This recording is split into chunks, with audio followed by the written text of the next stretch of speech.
Hello, this is Leonardo, aka DJ Show Pop, and I want to show the latest records I got. This is actually from a few months ago. I've got them from Yahoo Auctions, and this one I got from a foreign, I thought for Discogs.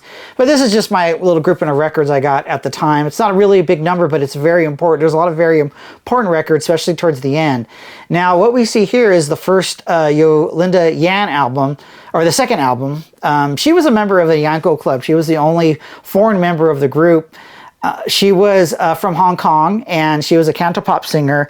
She showed up really late, I would say the last month or two of being in the group. She wasn't even given a number, and the group broke up, the television show ended, and so she eventually made her way back to Hong Kong and started releasing albums.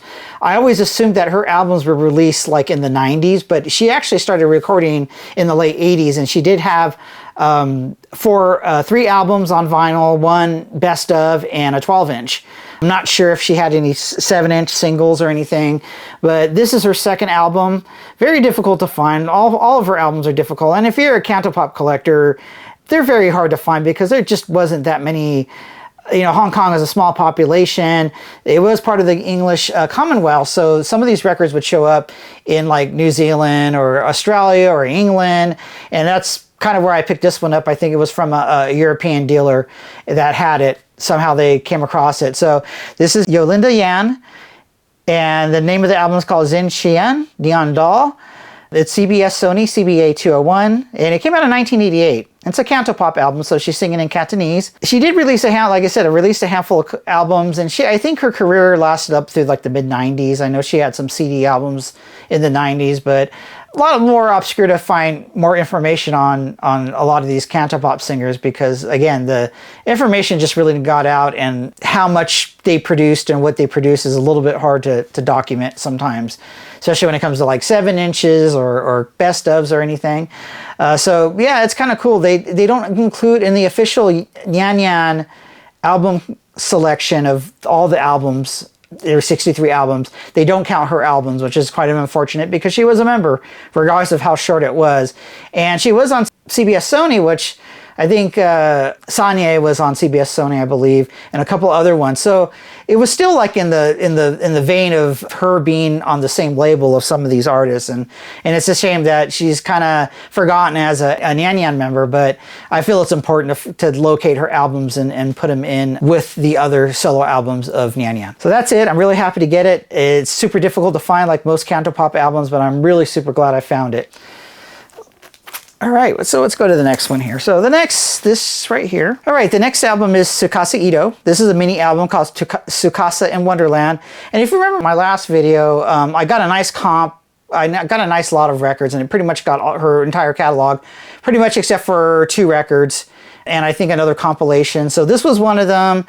I still hadn't gotten the first comp, and I did get the larger one that I had to get separate. But so these were the last 2 albums I need. Single-wise, I'm down to 2 singles by her as well. So I'm nearly done completing her collection. So back to the record. This was on Japan Records, 1982. She was an idol.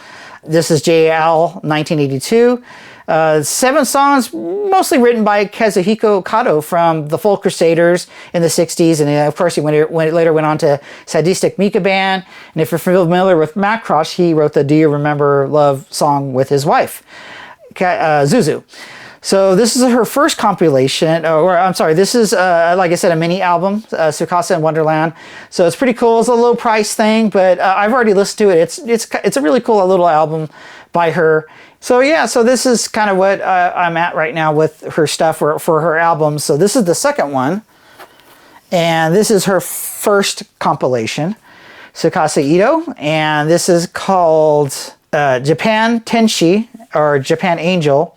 It's also on Japan Records, 1983, and the number is JL34. And it's co-produced by a group or a label called iRoha. I couldn't really find anything about them. They are listed on as like a margin credit of this album, or it could have been her office or a production crew that kind of did her albums. But yeah, it's pretty cool. Again, if you're not familiar with a lot of idols, it's always good to get a nice comp to just get a feel of what their sound is, especially at that time when they're putting records out. But this was the last one I needed, so I have all her 12 inches. And like I said, I'm only missing 2 singles. I have one coming on the way, and then I can kind of close her out. So yeah, she's super cool. I really like her a lot. So all right, so I've been trying to get a couple of Rajie's album. There's 2 artists that I've been working on.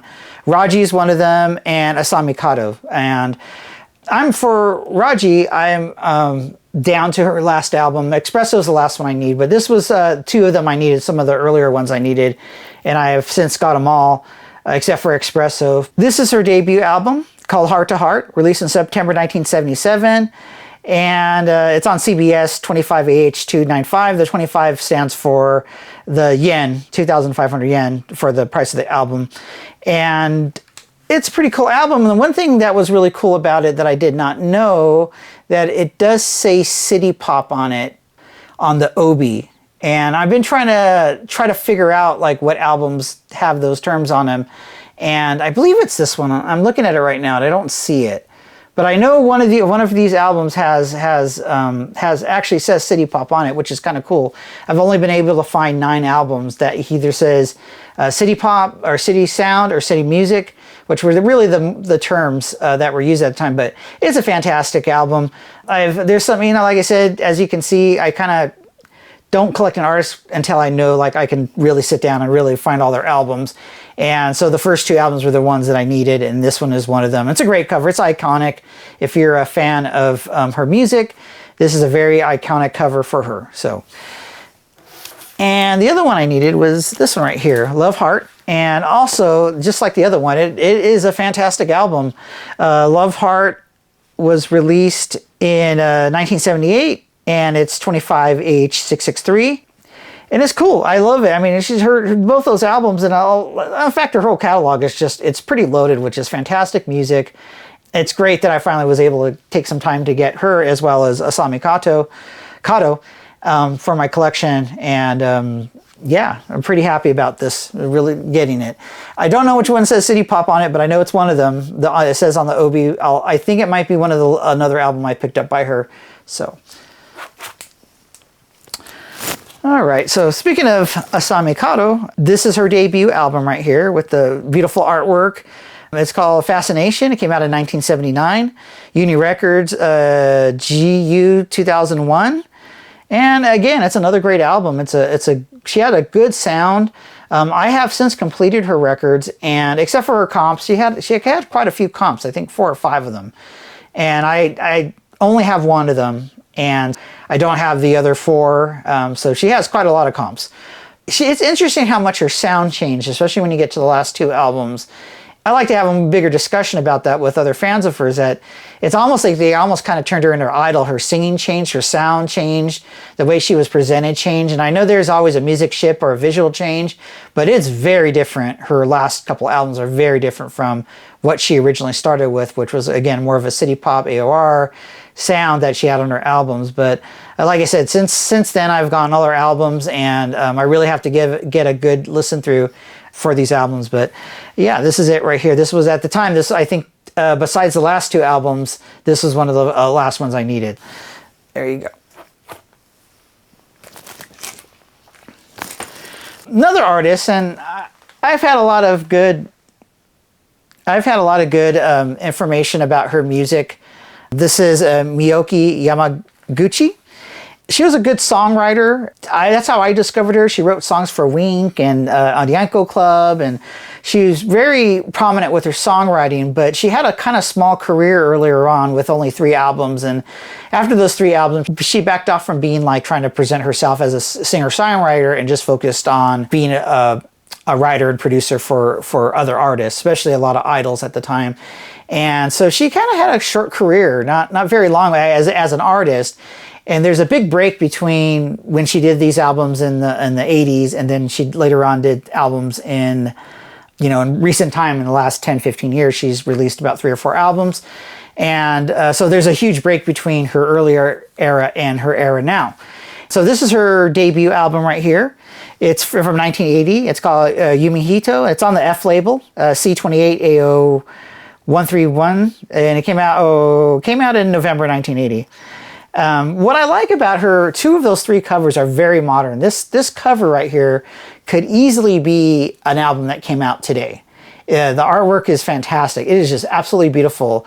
And a lot of times when you hear about, like when you talk to people, and I do a lot of historical research. I collect, you know, World War II items and stuff, and sometimes you find pictures, and always the best way, and women have told me this, that the best way to judge an era is by what the women are wearing in their hairstyle, and at that time, and her hairstyles, you know, on the 2 albums that she has are very modern. It's something that, you know, a Japanese girl or any girl from around the world would have, that doesn't really date these albums. And then together with the artwork design and the art design of these records, they end up being these like really cool covers. And this, like I said, this album cover could have came out like last week. It can come out like a year from now. It's such a modern looking cover. Unfortunately, I forgot to research who took the photo for this album and did the stylist who did her clothing and everything, but it's very modern. And going back to just the music on it, it's a fantastic album. It's so good. Again, she was one of those artists I kind of, as you can see, there's Rajie, Asami, Kado, and Miyoko Yamaguchi, but all 3 of them are kind of like, I gotta get on them, because I feel that they're very important artists, and I haven't really sat down and gotten to their music. So I made an effort in the last year to kind of close out these artists and listen to music, which is fantastic. This is their debut album. I have the other 2, and then I also have all of her vinyl albums of her recent stuff. She did come out with a brand new album on CD, and I haven't picked up yet. And then, believe it or not, her hardest album to find is her best of. And it's always expensive. It's always like, you know, 10,000 yen. And it's always missing the OB. People always bid on it. And it's just the one that I just can't get, is her best of album of all things. And I don't know if they didn't make that many of them, or if it's just put together very well and it's a good album. But definitely, I'm very happy. Otherwise, I'm very happy to kind of get her whole catalog. Like I said, I have a couple of things that are missing, CD related stuff. But yeah, amazing album, fantastic.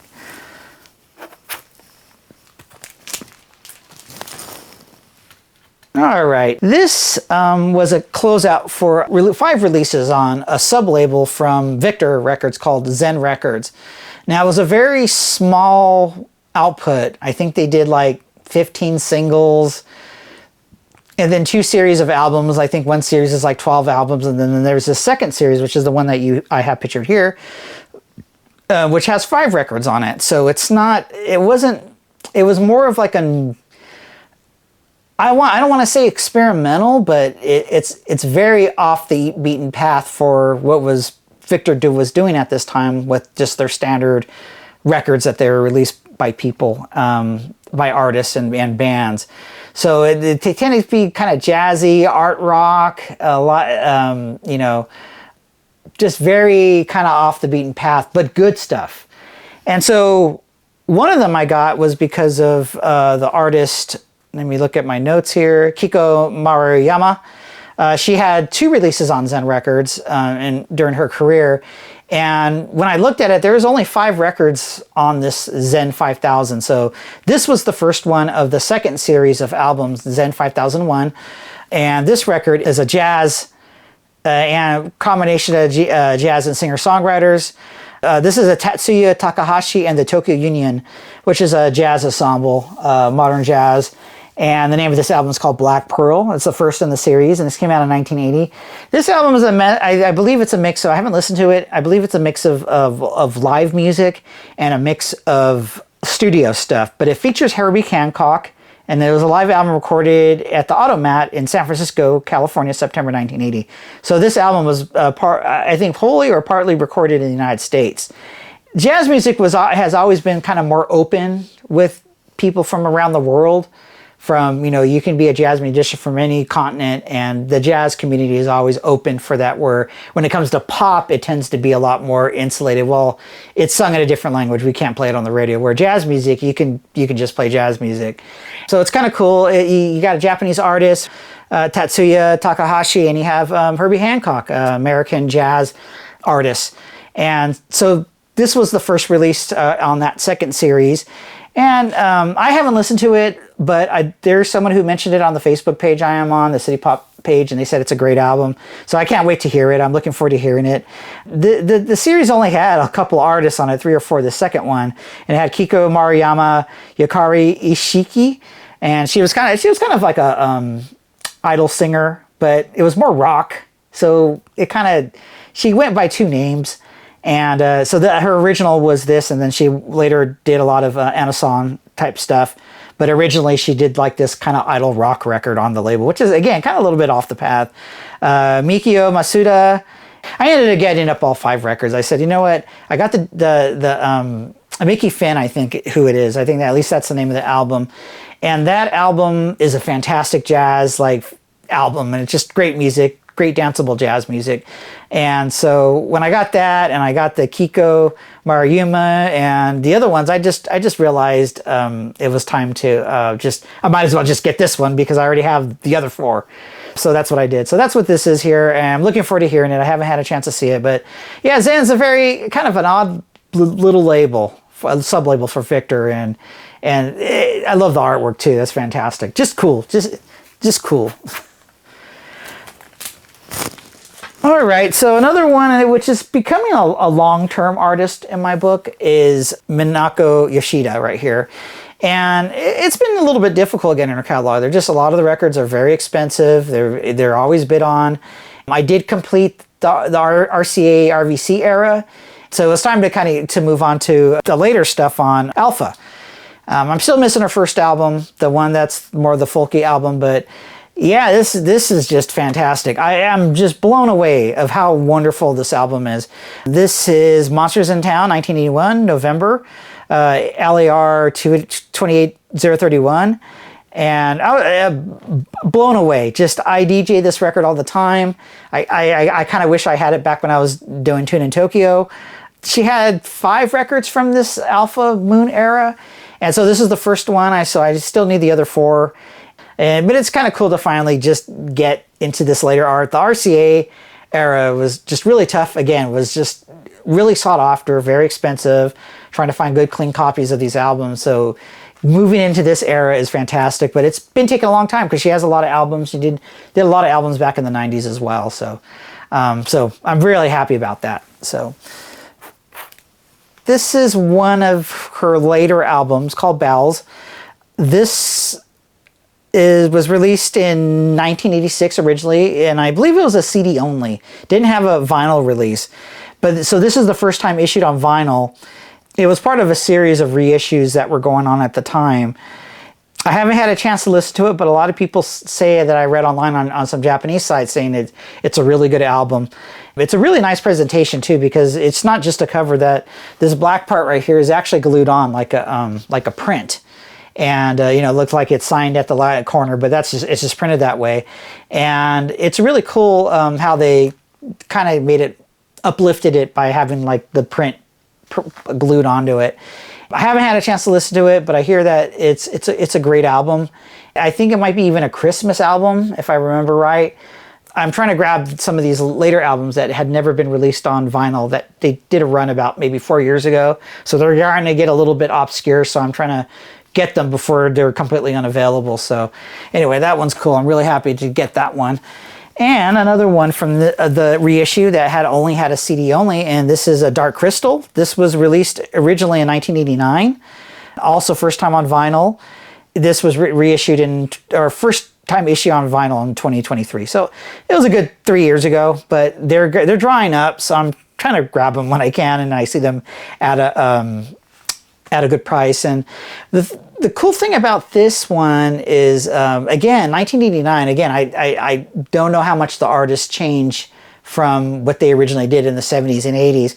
Again, high energy, funk. There's no compromise on this album. I mean, she just goes to the wall with it. And amazing that she still continues her own personal sound rather than trying to move into like what the musical change that were happening. And this is 89, so J-pop's coming up. I haven't gotten any of her albums from that would be the J-pop era for Japanese pop. In 1989, to do an album as funk, as hard, and relentless as this, she's amazing. I mean, I've always loved her, but what really made me really love her more is these later albums that still have like that power that in her singing and her voice style, and just, oh my God, just fantastic. If you have it, if a lot of people say, oh, you know, nothing's good after a certain year, this album shoots it out of the water by far. It's a great album. So glad to pick it up. Glad to have it in my collection. All right. So this one's kind of been eluding me for a while. This was the last Masahiro Kawana album I needed. It's not an album, it's a compilation. This is called On the Highway, and it's part of the RVC RCA I needed. I'm in my last group of records for the artist, singer, and songwriter. There's 5 of them, and this is the last one, which covers like early 80s all the way up to when it was sold to BMG, when RVC Corporation was split up and the music was sold off to BMG. The audiovisual stuff was sold to CBS. So this is kind of tail end of RCA being ran by RVC Corporation. Beautiful cover. I mean, gorgeous girl, gorgeous woman. Just the mood is set. It really has a nice city pop feel, especially on the back, the art design on the back and everything. Like I said, this was released in 1984, and it has DJ TK Mac. And basically this is one of those DJ albums like Tatsuya Yamashita did, Come Along, and Ann Lewis. Ann Lewis is his wife. She did a radio record, and it was kind of, Toshiki Korematsu also did one. So it was kind of a thing that was going on to do these fake radio broadcasts. And I have a lot of them, like the ones that I just named I have, and there's actually even a Omega Tribe one as well, which was only a CD cassette release and not on vinyl. This, in my opinion, is kind of not the best of the group. The other ones are very alive, especially the Ann Lewis one. It's so funny. It's like a Cheech and Chong bit, the whole thing. It's hilarious. It's so fun to listen to. And of course, Come Along, both of them are just fantastic. I don't have the third one. I was hoping this one was going to have the same fire and energy as the other, but it just seems like they just kind of called it in on this one. They phoned it in, and it's just not funny. It just doesn't have the energy like the others. And I'm a little bit disappointed with that, because it's Masahiro Kawana. He's just an awesome, cool guy. And I don't know if he had any input with it, but it just, TK Mac, the DJ on it, his English isn't that great, and his delivery isn't that great. It really just doesn't have the power of the others. So, but it is a nice comp. If you want a nice kind of comp for Kawana, this is kind of, you can get this one and just enjoy the music on it, but don't expect the energy of Come Along and the Ann Lewis radio broadcast as well.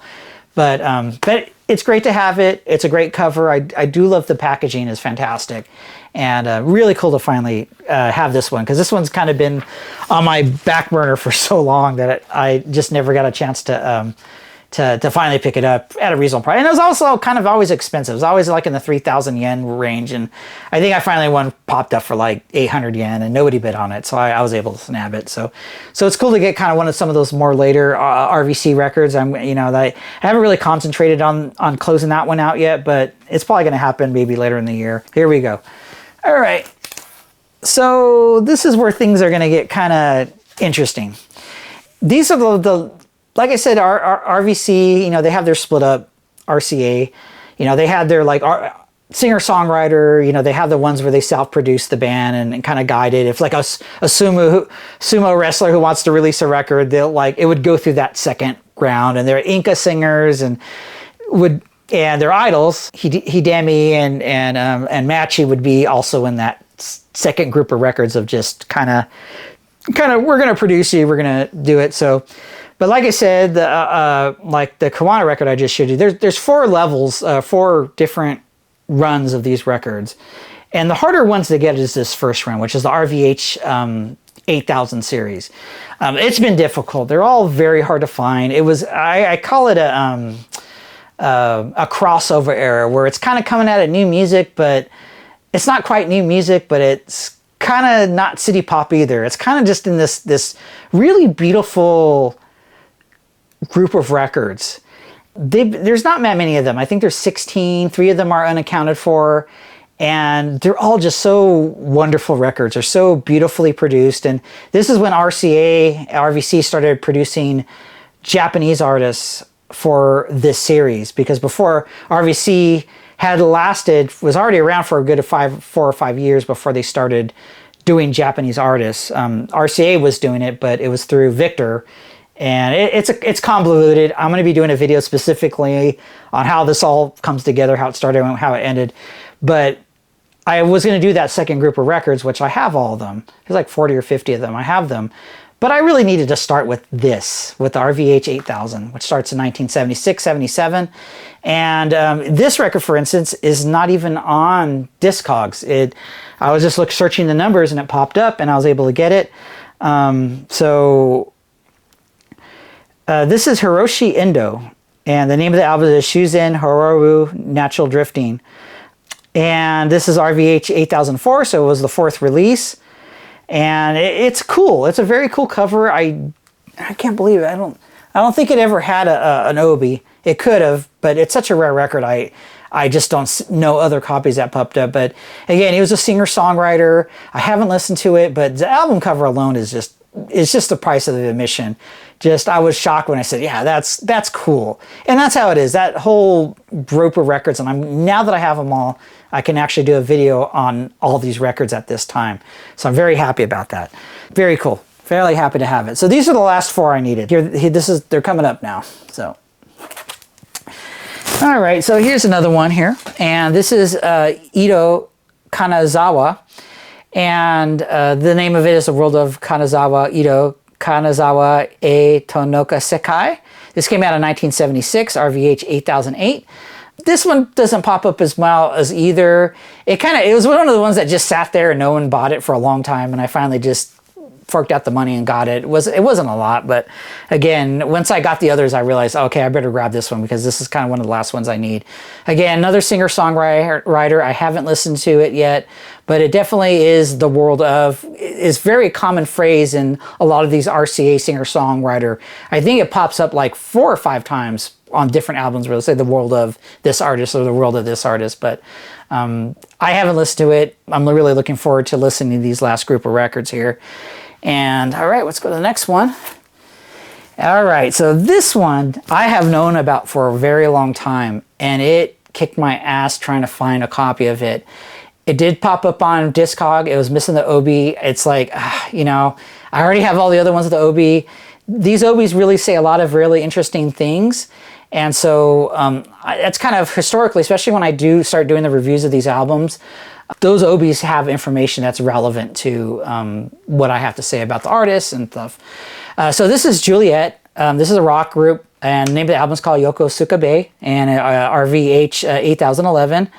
I have known about this band for a long, because as you all know, I do a lot of credits on Discogs, do a lot of translations. I've done thousands of translations at this point of album artists and the artists on these records, and this name popped up. And I thought it was a singer, but as I started doing research and stuff, it turned out that's the name of the band.